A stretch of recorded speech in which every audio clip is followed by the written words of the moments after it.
नमस्ते, मैं हूं रविंद्र गौतम। दोस्तों, भारतीय शेयर बाजार की रैंकिंग बदल गई है।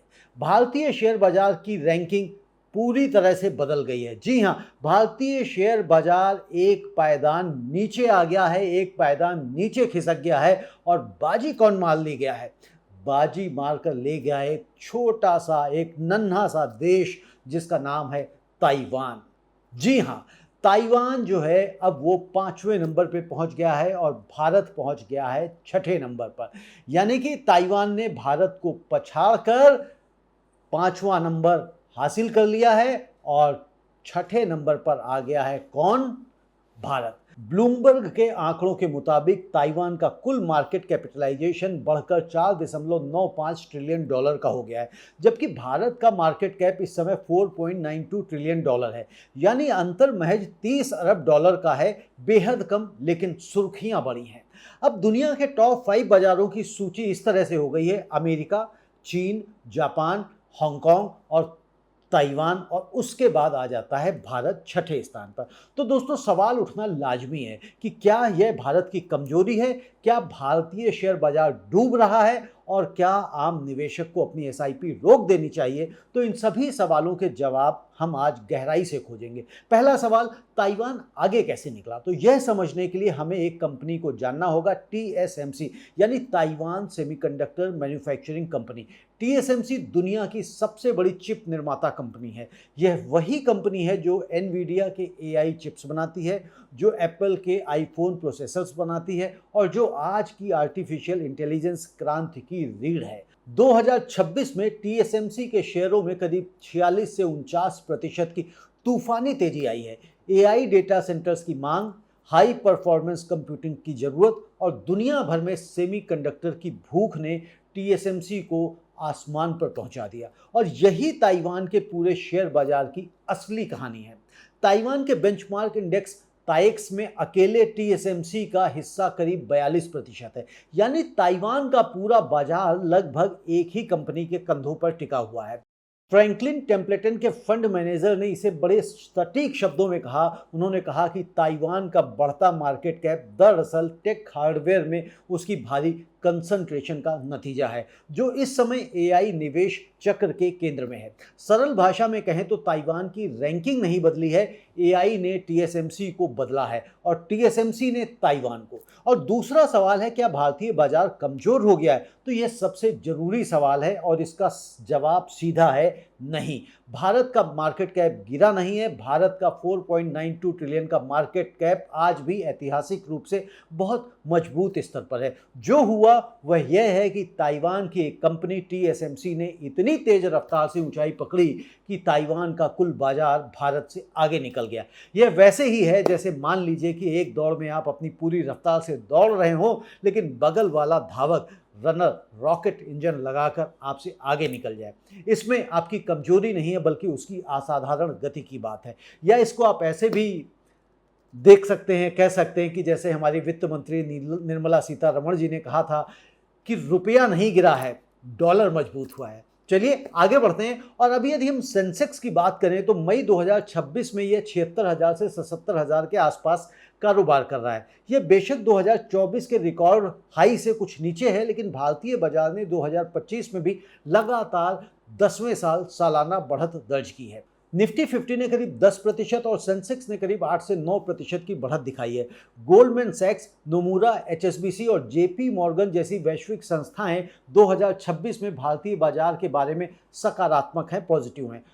नोमुरा ने निफ्टी का 2026 का लक्ष्य जो रखा है, टारगेट रखा है 29,300 का रखा है, जो मौजूदा स्तरों से करीब 12% ऊपर है। तो बाजार कमजोर नहीं हुआ है। हाँ, ताइवान की तुलना में कम तेज हम जरूर रहे हैं, लेकिन यह तुलना उचित नहीं है। तीसरा सवाल है, क्या भारत पिछड़ गया? तो यहां हमें दो अलग अलग नजरियों से इसको देखना होगा, अल्पकाल और दीर्घकाल, यानी कि शॉर्ट टर्म और लॉन्ग टर्म। अल्पकालिक नजरिए से अगर हम देखें तो हाँ, मार्केट कैप रैंकिंग में भारत एक पायदान नीचे आया, लेकिन यह अंतर इतना कम है कि महज 30 अरब डॉलर का है और यह किसी भी दिन पलट सकता है। ताइवान की यह बढ़त पूरी तरह से टीएसएमसी पर निर्भर है और शेयर बाजार में कोई भी एकल कंपनी, इकलौती कंपनी की पर निर्भरता बेहद जोखिम भरी होती है। दीर्घकालिक नजरिए से अगर हम देखें तो भारत कहीं नहीं पिछड़ा, कुछ जरूरी फैक्ट्स देखिए। भारत की जीडीपी करीब 3.9 ट्रिलियन डॉलर के आसपास है, जबकि ताइवान की जीडीपी मात्र 977 अरब डॉलर है। यानी भारत की अर्थव्यवस्था ताइवान से लगभग 4 गुनी बड़ी है। फिर भी ताइवान का बाजार भारत के बाजार जितना बड़ा हो गया, यह ताइवान की असाधारण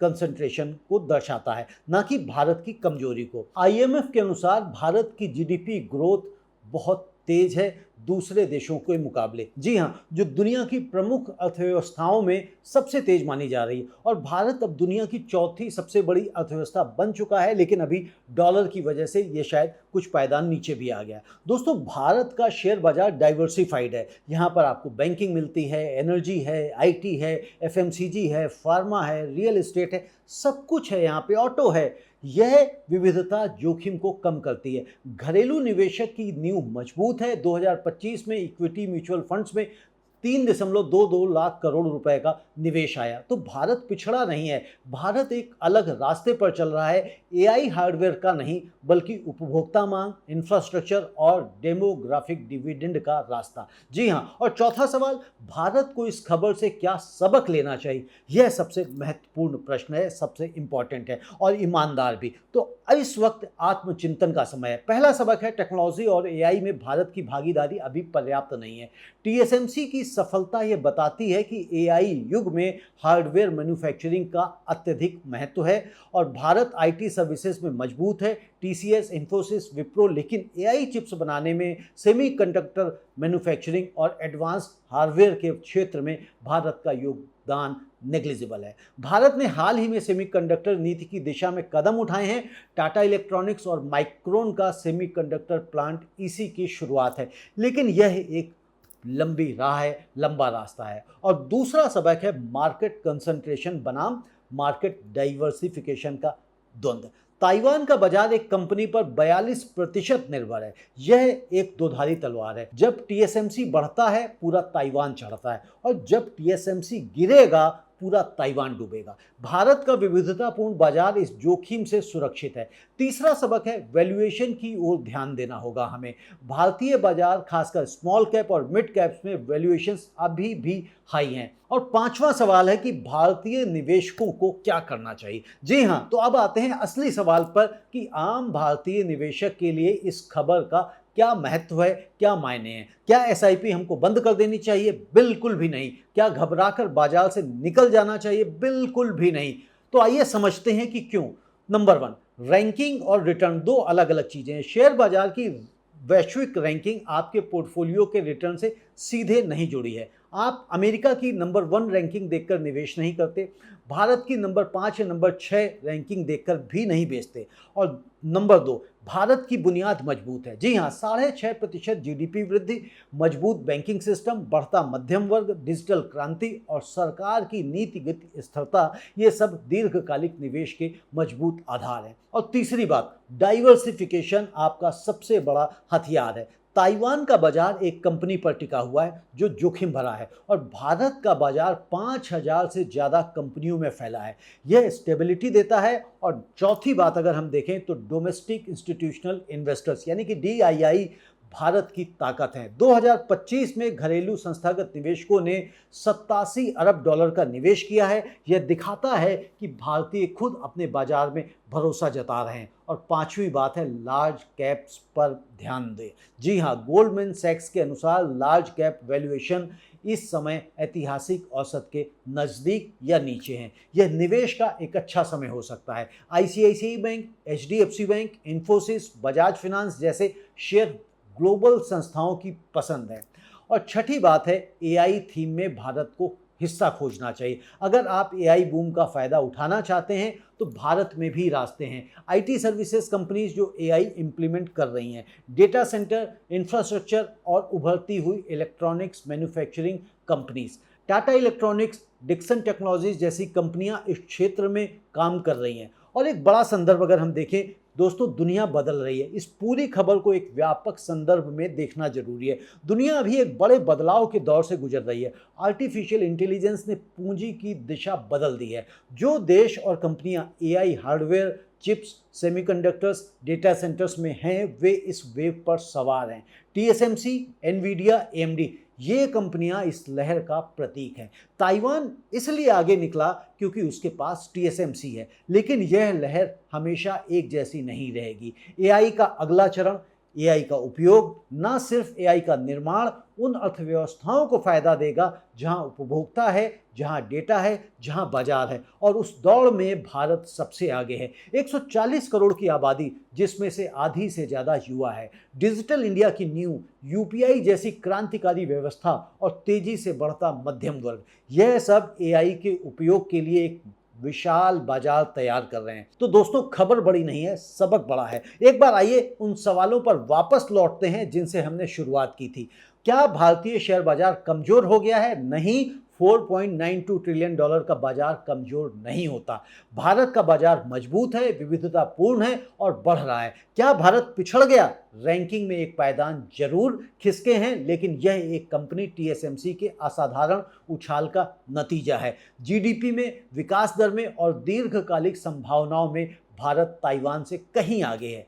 क्या भारतीय निवेशकों को परेशान होना चाहिए? बिल्कुल भी परेशान नहीं, लेकिन सतर्क जरूर रहना चाहिए। यह खबर एक रिमाइंडर है कि दुनिया बदल रही है। AI एक ट्रांसफॉर्मेटिव फोर्स है और भारत को इस बदलाव में अपनी भागीदारी बढ़ानी होगी, खासकर सेमीकंडक्टर मैन्युफैक्चरिंग और डीप टेक में।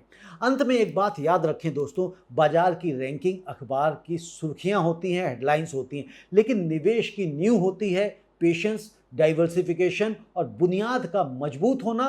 भारत की बुनियाद इस वक्त दुनिया में सबसे मजबूत नींवों में से एक है। ताइवान आगे निकला है, यह सच है, लेकिन यह दौड़ अभी खत्म नहीं हुई है। दोस्तों, अगर आप शेयर मार्केट में निवेश कर रहे हैं तो आप लॉन्ग टर्म के हिसाब से निवेश करें। किसी भी खबर से घबराकर अपने पोर्टफोलियो से छेड़छाड़ ना करें। पोर्टफोलियो से छेड़छाड़ करने से पहले आप जिस भी शेयर को खरीदना या बेचना चाहते हैं वो आप देखें कि उस कंपनी के हालात क्या हैं, क्योंकि ओवरऑल जब आप मार्केट देखेंगे तो कभी भी पैनिक आ सकता है। और मैं हमेशा कहता हूं कि पैनिक में ना तो आप बाइंग करें और ना ही आप सेलिंग करें। दोस्तों, हमारे कार्यक्रम आपको कैसे लग रहे हैं आप हमें कमेंट में अवश्य बताएं। अभी तक आपने यदि हमारा चैनल सब्सक्राइब नहीं किया है तो चैनल को सब्सक्राइब भी करें। वीडियो अच्छा लगे तो लाइक करें, कमेंट में लिखकर बताएं कि इस वीडियो से आपने क्या सीखा। और अगर मैं ये भी गुजारिश करूंगा कि आप हमारा जो संजीवनी टीवी परिवार है, फैमिली है, उसका हिस्सा बने। एक छोटी सी ज्वाइनिंग फीस देकर, हमारी मेंबरशिप लेकर आप हमारे परिवार का हिस्सा बन सकते हैं। आपका बहुत बहुत धन्यवाद। नमस्ते।